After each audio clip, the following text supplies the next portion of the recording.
All right, you guys. So that was an awesome panel. Thanks, Peter. Thanks, everybody. I want to take a minute to thank our sponsors, Bitfinex and Galloy, all the other sponsors that are generously making this event happen. And thank you so much for all the volunteers, the speakers, everybody who is showing up here on their own dime. And that really says a lot about the community here. It's really, really powerful that people want to travel, take time away from their family, and come to El Salvador and rock and roll. So this is really, really such an honor to get to be here. A year ago, I was watching this from YouTube, and I'm like, wow, here I get to be here and introduce my heroes and the warriors for Bitcoin. So what a great opportunity to be together and gather. Like, we are truly, truly blessed. I'm super excited for the next guest. Paolo, where are you, my friend? Yay, awesome. This is Paolo Ardoino. Aloha. Hey. Yay. Paolo is, yeah, let's give it up for Paolo. Let's get you got your mic here, good. Paolo's the CTO for Bitfinex, and from a young age, he loved cryptography and computers, and now look at what he's doing. He's bringing us all together with the magical mystery of math and science and all the good stuff. So, are you ready? Yes. You sure? Yeah. All right. Okay, you guys, give it up one more time for Paolo Ardoino. Woohoo! Hello, everyone. Can you hear me well? All right. So today, I would like to talk to you about, of course, Bitcoin. It's kind of obvious.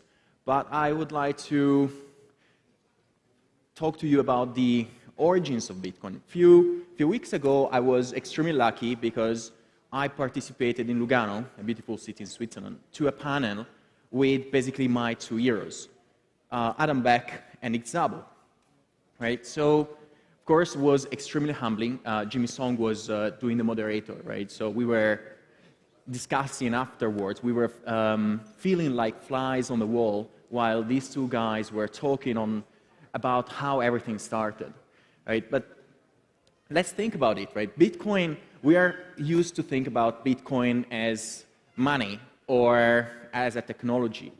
But the key feature or the key component of Bitcoin that always come to our minds is cryptography, right? Cryptography has a long history, was already well developed in the 70s, 80s, and cryptography was so powerful that went through an attack by the US government. In end of the 80s, beginning of the 90s, the US government basically declared cryptography as at the same level of weapons, right? So that is kind of, that was a way for governments to prevent the exportation of such powerful technology. Because we have seen, for example, in the Second World War, how the cryptography was used or was tried to be used in order to prevent the enemy to read messages, right? So, and while this technology became more powerful, more secure, governments try really to prevent the consumer usage of cryptography.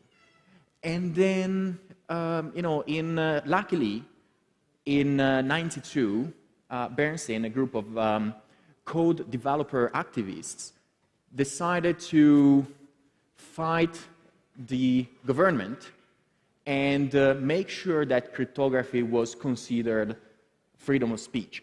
I think this is one of the key messages and one of the key roles of the cypherpunk movement, right? So you have this group of activists, of developers, of libertarians that fought through their lives in order to make sure that every one of us could have a little bit of privacy, could have a little bit of freedom online, right? So nowadays, our life is permeated by tech and by devices, mobile phones. But all started with their immense effort to make sure that code is freedom of speech, right? And Bitcoin is not just cryptography, of course, right? It's multiple technologies all brought together to create Bitcoin. And the thing that I really realized during that panel is that, to me at least, I'm more and more sure that Satoshi was not a single person, right? So because Bitcoin has a really brilliant monetary vision, and also an extremely important libertarian vision. For example, Adam Beck was saying that when he was building his technology like Hashcash and others, he was more focused about the more commercial use cases and trading and so on, while on the other side there was Nick Szabo that was more focused on the libertarian aspects, right? So when you look at Bitcoin, is so many things together. It's not just cryptography, it's not just blockchains, and it's not like just Hashcash or proof of work and so on. Is so brilliant because so many people, to me, contributed over the history, over the previous 2-3 decades in providing the building blocks for Bitcoin. So I think that today what I would like to humbly express is that as Bitfinex, right, we are excited to be here in El Salvador. Honestly, photos are not expressing well enough the beauty of this country, right? So sometimes, I was watching videos from last year from Samson Mo and Stacy Max, all showcasing El Salvador, but it's really, really a beautiful country with a lot potential. So this is why with Bitfinex, right, we realized over the last few years that our mission is has to be more and more dedicated to financial freedom, inclusion, and freedom of speech, right? So this is the only way to carry forward the ethos, the efforts that people before us fought for. So with Bitfinex, recently we announced many new projects. We are here, as you well know, we are trying to help the government to issue their volcano bond. That is, this is so significant, right? So this is an historical event because it's the first time that the government tries to avoid the usage of the classic intermediaries that are costing a lot of money, a lot of time, and they are just leaving less and less money on the table for the government to use that money for building the infrastructure for their own citizens. So we built a platform that could help countries like El Salvador, but also private companies, to remove 99% of the intermediaries from the equation. So in this way, we can guarantee that more money remains for the projects, for actual building.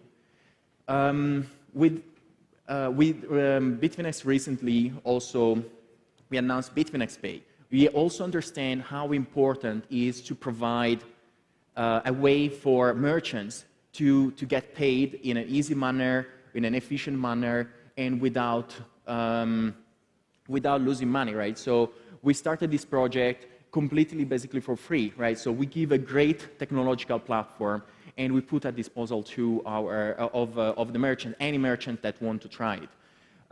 It supports, of course, Lightning Network, Liquid, Bitcoin payments, and Tether payments. To carry forward with our message of freedom and inclusion, we thought, okay, Bitcoin is money. Bitcoin is basically the best money that the world ever known, but there is something missing, right? So what we can do, really, to carry forward, even with a stronger message, what Bitcoin built. And recently, we launched a new project called Keynote.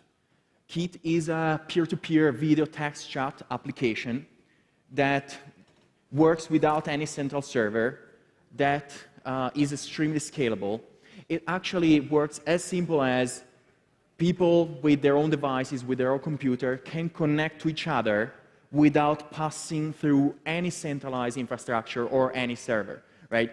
The point really, thank you guys.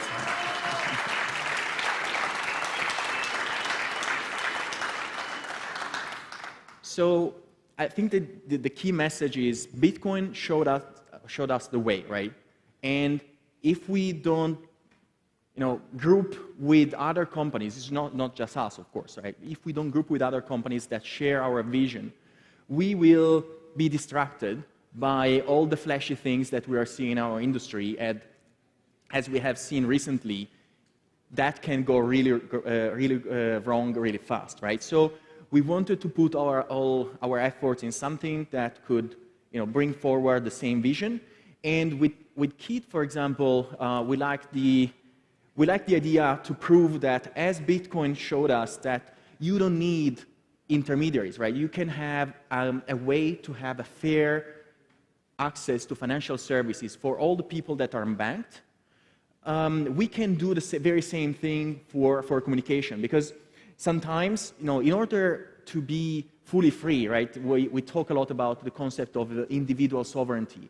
To be fully free, you need to have, of course, financial freedom, but also freedom of speech. We go back to the idea that code is freedom of speech. Code has to be free, and especially innovations like cryptography has to be free.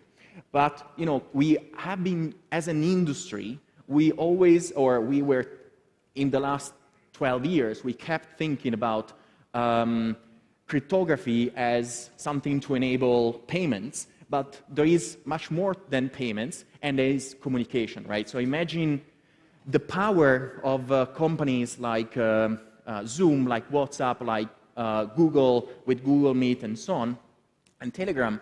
They have this massive control over people's personal digital lives, right? That is unfair. And if you think about it, you go back to the very same concept of Bitcoin, right? So Bitcoin tries to remove the decentralized counterparties, and with projects like Hole Punch and Kit, we try to remove the centralized counterparties that are milking people's data. Every day, they try to centralize. They are obsessed. They are obsessed by people's data, right? So we are trying to fight against that. And of course, we invite everyone. So 99% of the building blocks of this technology are already open source. We are going to open source everything. And we invite everyone really to look at it, right? There is no blockchain. It's really, again, it's fully peer-to-peer. Is free to use. Thank you. And of course, the first thing we did was adding like the network, right? So I want to, I don't have much time left, so I want to shift a little bit of shift the discussion towards something that I think, well, is really, as a team, that we fought so many battles over the years. We resisted to all the possible black swan events of this market, and I think it's time for us to express with words what or try to summarize with words what we want to do, right? So you see companies that trying to solve all the evils of the world. They are super flashy. They are they put names, their name on stadiums. They hire celebrities, but in the end, that is a distraction, right? So that is a distraction, first of all, especially if you do that with other people's money, is kind of bad. But even more so, we need to express what we really believe in, right? So today we want to present our manifesto. That is basically summarized in 3 short points, and we will also provide a longer version that summarize even farther all the different missions and statements that we want to put up there, right? So the first point is we are committed to build open peer-to-peer solution to enable anyone, everywhere, to interact and transact freely online. Interact and transact both in the monetary sense and non-monetary sense. Second, we will work relentlessly to support the Lightning Network and similar technologies and contribute to making them the most accessible and most efficient transaction solution for Bitcoin, right? The focus is Bitcoin, right? The rest is noise. Third, we will support and invest the Bitcoin community, in the Bitcoin community, including developers and white hat hackers to ensure strength, resilience, and immutability of the Bitcoin network, right? So hackers are great, right? So hackers, so Bernstein, Zimmerman, Adam Beck, Nils Szabo are all hackers, right? So hackers are people that want to break things. Without hackers, we wouldn't break the full control over the financial system that we have been seeing for the last hundreds of years, right? So it's about not stealing money. Just when you hear, this is really dear to me because this is part of my technological career. When you hear the term hacker, is a positive thing, right? When you see people that steal money, you can refer to them as fuckers. So thank you very much, guys, and I hope you enjoy the day. Thank you. All right. Well.